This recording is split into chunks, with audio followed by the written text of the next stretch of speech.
Harrison, how's it going?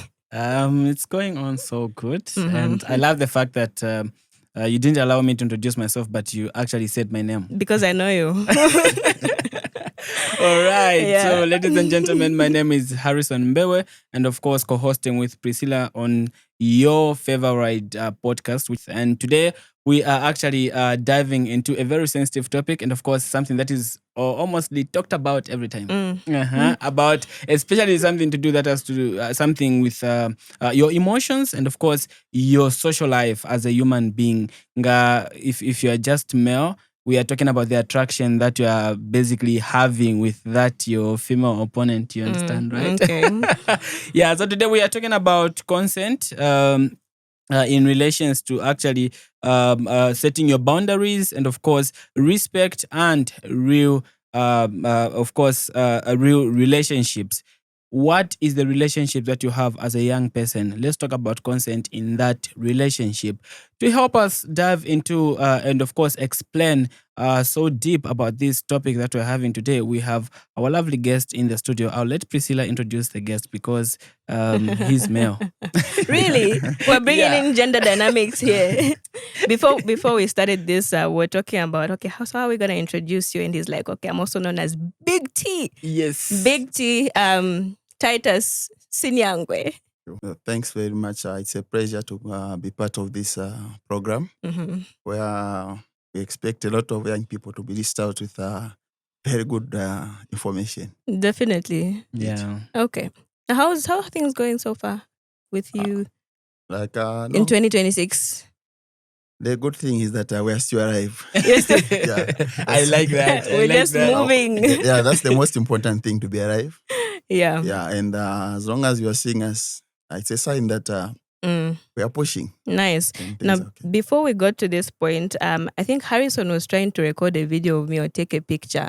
And I told him to say, you did not get consent from me to take that picture or to record that video.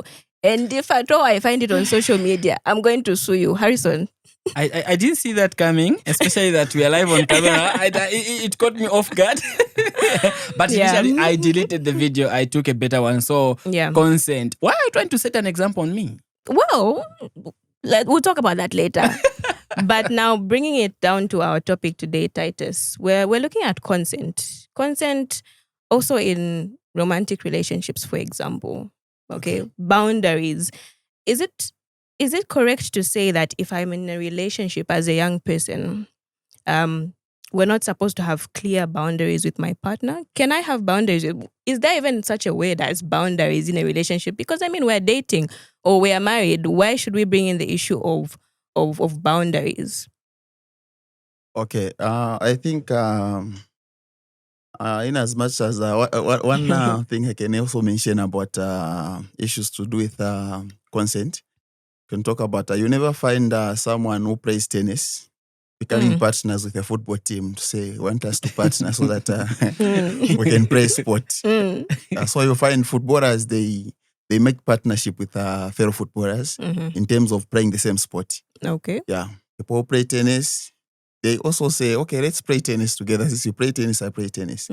So even partners, I think the first thing first, before you call someone your partner, you should see, are there some things which you have in common first? Yeah.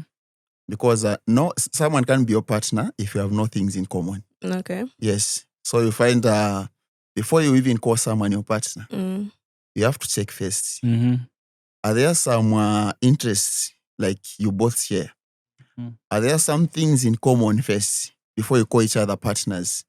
Because I've never seen people who just claim to be saying that we are partners, they are companies, but they have nothing in common. It's either this one is a supplier, this one is maybe a manufacturer, this one supplies raw materials, this one processes them. That's when they can call each other partners. So even when it comes to intimate relationships or physical relationships, or whatever sort of relationship, before you call it a relationship, or maybe something like maybe an agreement, you have to check, are you having anything in common? Are you agreeing with each other in any way? Not in one thing or two, but remember, before you call someone your partner, or I call someone my partner, I need to see that are they agreeing with my beliefs or my needs and wants? But if they are not okay with my needs and wants, I think we are not born in pairs. Yeah, you're free to go separate ways. Why do I feel that statement is actually saying you can go, I don't care? No, it's not like it's not like you don't want. Most of the time we try to force things. That's why we find these problems where we are seeing. We try to think like this is the only person maybe I should what. But trust me, we are not born like in strict pairs. Like you can't separate. No. You can always try to find someone who can agree with you and have the same mentality as you and same beliefs. So it's just that we try to force things. That's why we're seeing all these problems we're facing of, someone has been left by the boyfriend.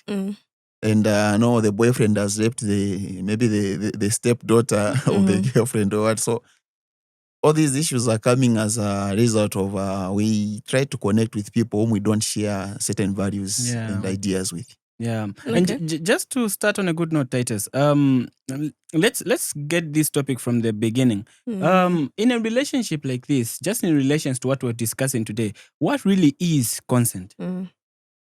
Yeah, so when you talk of consent, this is an agreement between partners on how far or what they want to experience, the two of them. So like I mentioned, you find that when it comes to partnership, the way it is like, by the way, partner, we're trying to talk about partnership here. So when you talk of partnership, you can't partner with someone whom you don't have certain same ideas with, values. The first thing before you even identify someone to be your partner, you need to see if you have certain things in common first. That's why you find in whatever scenario, not just in a relationship, in whatever scenario, you can't partner with someone who don't share the same values, the same ideas, the same characteristics with you. It means you're going to be living a life full of disagreements, conflicts. You never agree with each other because it's more like maybe you have followed that person maybe for one thing. Maybe you're just attracted to them, but are they attracted to you? Maybe for yourself, you feel like, no, for me, I'm that type who just sends Bible verses to someone. Do they love Bible verses? What if they are Muslim? What if their religion doesn't match with yours? Yeah. So there are all those aspects. Each person, they have their own boundaries, they have their own wants, their own needs. So like when it comes to issues of consent, you need to look at, does this person agree with what I feel or what I see is right? Yeah. So if they don't agree, I think there is even the same friendship. Before you even get physical, it shows that they're not consenting, that they are willing to move along with you. So consent is about agreement between two partners. Other relationships, they can even say, no, we'll agree maybe to move this further and not that further. And the other person may say, I'm not okay with it. Meaning, don't force things there. It's better you just say, no, I think for me, I believe in maybe this idea. I don't believe in what you are trying to bring up. Okay. Okay. Thank you so much for that elaborate explanation. I think as you were talking, I was just thinking to myself, okay, in a relationship, is it possible to say no to your partner? Of course, you've said, okay, you need to be on the same page in terms of your beliefs and how far you want to go. Yeah. But, there are different days, different moods, right? So my partner might want us to do something that I don't want to do on that particular day. But am I able to say no? Because he will say, look, we are in a relationship. So when I say this, it goes. So is there such a word as no in a relationship? A romantic relationship? A romantic relationship. A romantic, yes. to be specific. Yeah, thank you for putting that into specification. Yes, by the way, it doesn't matter what kind of a relationship it is. What you have to understand is that human beings are not like, even non-living things, they're not always in the same constant state. Okay. Yeah. depending with weather today, you may find an iron bar is expanded. It's cold. It has he has a lot of analogies. So now, now you find us human beings, we are not fixed beings in terms of our emotions or the way we live. Like right now, you may find me, I'm in a good mood. Maybe just a few minutes from now, I may experience something, which is what. So even in a relationship, it's not like just because you're in an intimate relationship or like whatever serious relationships, then you can say, whatever I want, it should happen. No. Especially when it comes to our female, that's why I always emphasize to my fellow male friends that, look, we are different from females in when it comes to biological factors. Mm-hmm. So you find me as a guy, the whole month I can just be the way I am, like that. You're cynical. Mm-hmm. But for a female, we need to understand. That's why I was mentioning that before you become partners with someone, you need to understand them and understand yourself. Okay. So a female, the whole month, you can't say that a female will just be there. She's okay. You can be intimate with her. No. As a man, you need to understand. Like, this is my partner. Like, how is their calendar first? Understand that stuff. The calendar of moods. No, actually, that's what calendar? Yeah. So we see so when you go in the context of getting intimate with your partner, maybe you may go in an extent of saying the whole month, maybe your partner, she goes on monthly periods. Okay. Then you find you as a guy, you're just saying, no, today I'm in a mood. Like, don't you understand that your partner? Because if you are with someone for a certain time, I think there are certain things you begin to know. Okay. Yeah, maybe she attends during this month, or during this time again when she's attending, her mood is not like the way it is always. So you find even the way she can answer questions. Yeah, you need to be like, I think now it's that time of the month, so I need to act low now. So you can't just say, no, this is how I talk. We need to listen to me. Okay. We are going somewhere. We have a date. We need to go. You need to understand your partner. Okay. So it's not always that it's an intimate relationship. Then you need to proceed with whatever you feel as a guy. Remember, you are an independent human being. Your female, she's an independent human being. She has the right to decide how she feels she should live her life or try to act sometimes. If she feels like today, I'm feeling low, I think I need some time around. You can't say that, no, for me, you just have to follow what I'm telling you. No, like you don't own that person. Yeah. Even married people, they don't own each other. Like, that's an independent human being. You are independent. If you don't agree on certain things, that's life sometimes. You proceed like that. You are still partners. Yes. Okay. Yeah. Just from how you're explaining it, I understand putting it in the context of a toxic relationship is one that gets to force even certain things that you can say no, and then you're being forced to say yes. But moving on, how do you actually get to understand that these are signs of a toxic and unhealthy relationship? About issues of toxic relationships, I think just like we are talking about consent, yeah, there are some relationships which are just fixed on one person making decisions. This is where you find now you can't move together. Whereby Is that bad, actually? Yes, it is very bad. You can't have a relationship like partners. The reason why the word is called partners when you're together, it's because you're working together. It's not one person controlling everything. So you can't be partners if only the other person is the one making decisions. Then it's not a partnership. Yeah, that's not your partner. But there are some situations where, sorry to interrupt you, I want to get this thing clear. There are some situations where I get to start dating Priscilla, and Priscilla tells me to say, you are free. Whatever decision you make. I mean, there are girls where you say, come at home at 20 hours. Yeah. Okay. Or maybe you just tell them to say, let's link up. Where? Home. What time? 14 hours.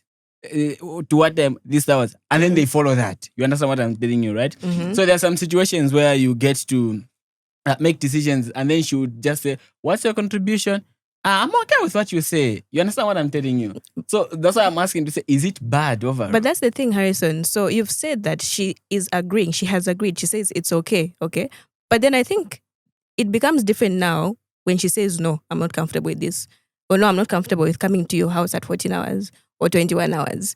As long as she has agreed, at whatever point when she says no, or she's not in agreement with what you're saying, then that's a different conversation. What if she's ever yes? I think, yeah. What if she's ever yes? Yes. Isn't that giving me the right to actually say everything and actually say, I command you, Priscilla, to do this as my girlfriend. You understand, right? So I'm trying to put it to help us understand. Give us the signs of unhealthy relationships. So, you see, even when it comes to, yes doesn't just go with words. So a yes also goes with body language. You need to understand that. So yeah, let's go. Just because someone has said yes, you don't have to get comfortable like she has said yes. So it's a yes, no. Like sometimes, I deal with children sometimes. You may tell a child that I want you today to go to a certain market. The distance is far. Yeah. So sometimes you look at the child, you say, okay, I will go, but look at their body language. Maybe there's a cartoon the child is watching. He's just failing to say, Uncle, I can't go to the what. It's almost finishing.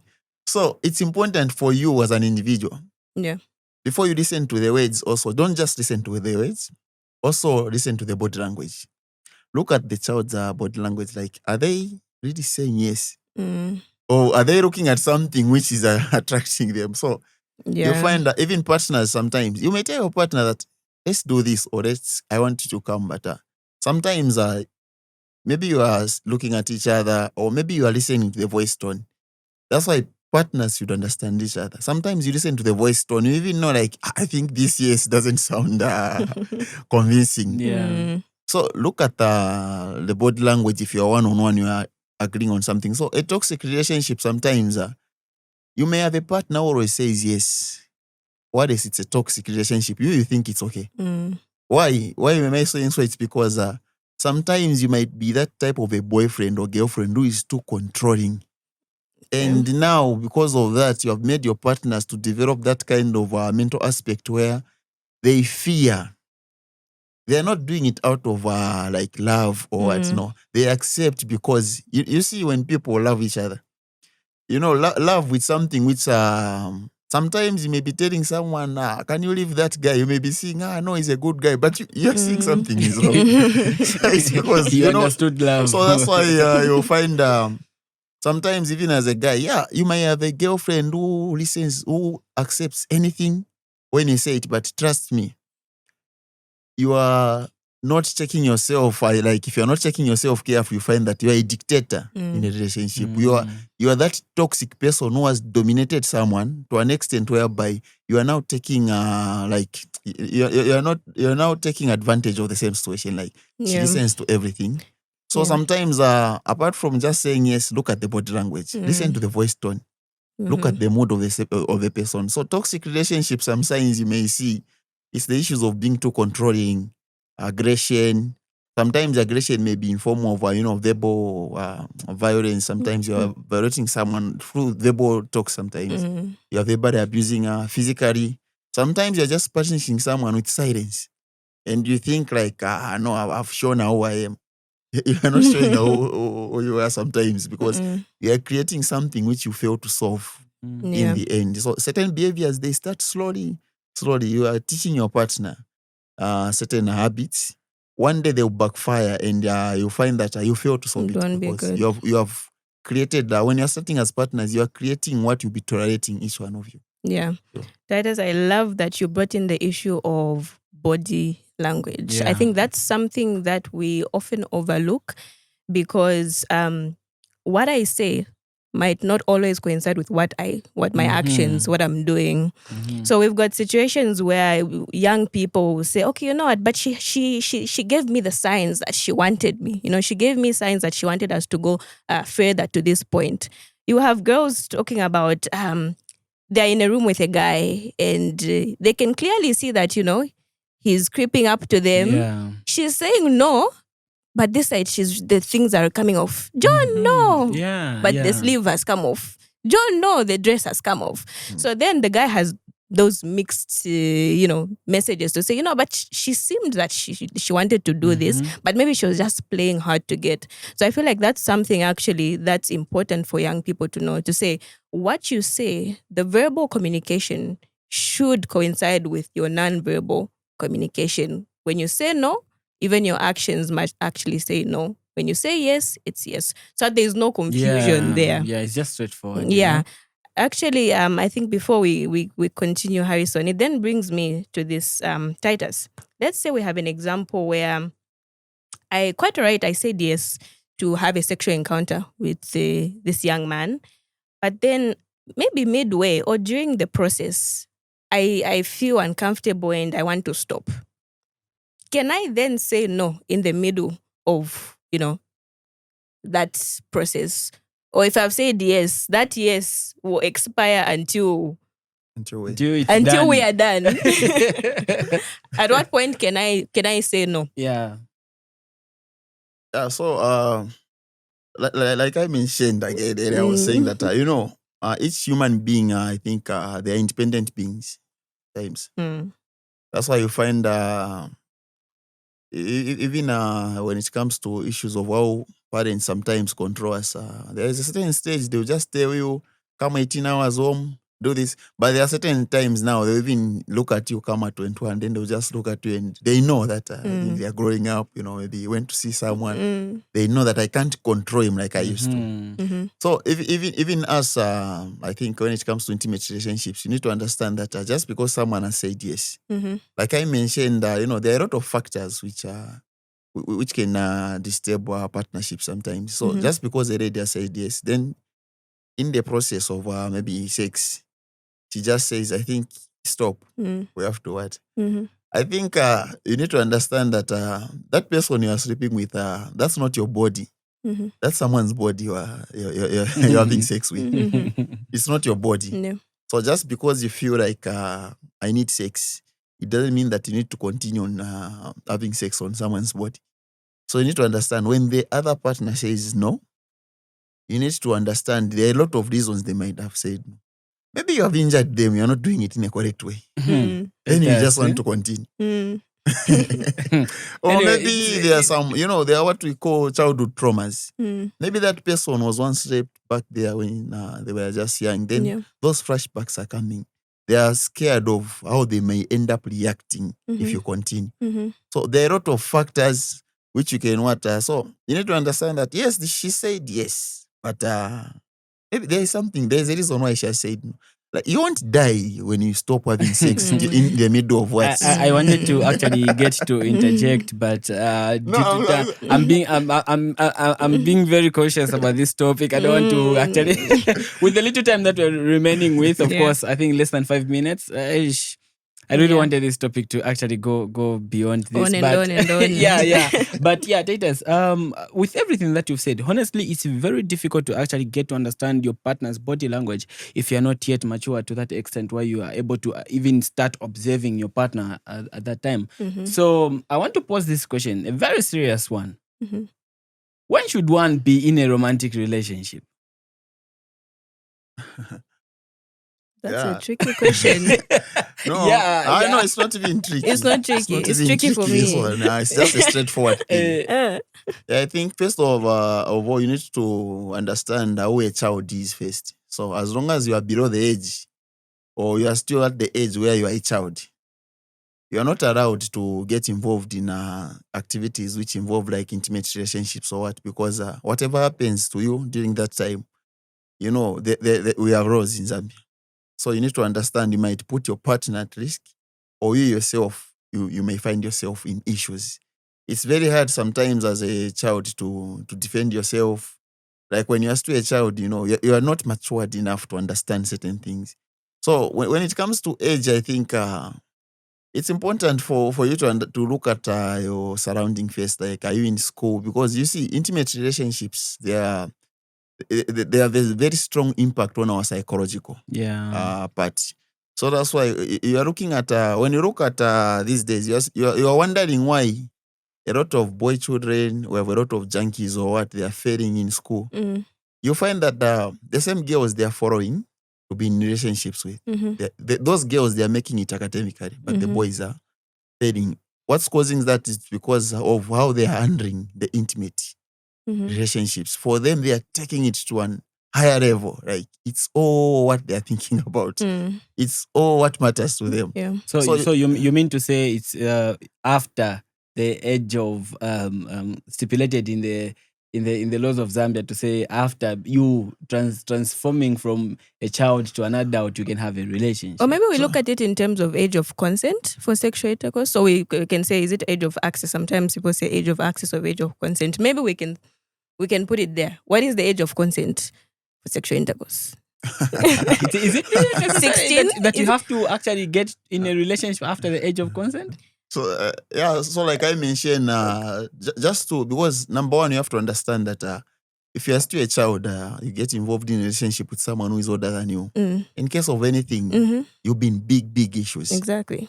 So that's why I'm seeing a lot of young ones. You find that they need to understand. Sometimes you may try to play it like you are clever, but trust me, when you are still a kid, they'll backfire certain things because you are not too intelligent. No one knows everything. You are still young. What's important, you can be in your 20s, but trust me, intelligence differs. Well, you can be intelligent in school, but socially you are not that intelligent. You don't understand certain things. That's why these are the people whereby someone gets distinctions, but they love issues. It's very complicated. They're always failing. They're getting 20%, 10% when it comes to relationship issues. Okay. So, so you find when it comes to age, try to see that you're a person. You can be in your 20s, yes, but try to check yourself that you are matured enough. You understand what is really a relationship. Okay, but before we finish, the directors are on our throats. Yeah. As part of your final or your closing remarks, are there any legal consequences if someone doesn't follow or adhere to consent in Zambia? Yes, in Zambia, the consequences are do you know that even your wife in a house, like in your own house as a man, you force yourself on your wife. Do you know that you can be charged for rape case if you just have sex with her forcing? That's rape case. Okay, and where do you report them? So if a husband can be charged with that, no, he forced himself on the wife. What about more? You people who are not husbands? So we need to understand that be it a kiss, a hug, or even just touching someone's body without their consent, you need to understand that these are big consequences whereby you can go to jail. So sometimes we shouldn't take it like, no, you're my girlfriend, you're what. Like, we need to understand that you don't own anyone. You don't own anyone. Even if someone loves you, you buy them Angry Lion, you don't own them. Then where can I report them? So if you have such kind of issues, where some of them, they can be school kids. If you're a school kid, it happens in the environment of a school. Kindly see the guidance teacher. Okay. Yeah, they will assist you. If you're someone who is an adult, it happens. I think almost every compound will have a police station. Okay. Then before you even rush to the police station, I think kindly try to find someone whom you trust, whom you can go with, because you might miss some guidance there. So find someone you trust who understands things. How do you go about? What kind of information? Because I've seen people who have been raped. Before they go to the police, they even take a bath. You have watched the whole evidence. Okay. So it's important to seek guidance most of the time. Awesome. Thank you so much, Titus. Thank you. It was a great conversation that I wish it would have even stayed, but just like you've mentioned, Priscilla, directors are on our throat. Now everyone is saying we should end the podcast. But anyway, it is what it is. We had Titus Singangwe, aka Big T, who was just telling us about, in fact, talking about consent matters. We are talking about real relationships and, of course, setting boundaries as a couple, in fact, as a young couple. And, of course, keep note and, of course, take this information very seriously and, of course, act on it as a young person, because it is there for you and there to safeguard you individually. This is the point where we get to say our bye-byes. And, of course, don't forget that this podcast that is brought to you by Copper Rose Zambia with support from Hivos and, of course, SRHR Fund and SIDA. Okay. There you have it, everyone. My name is Priscilla Cholwe Muzamba. Until next time, catch you later.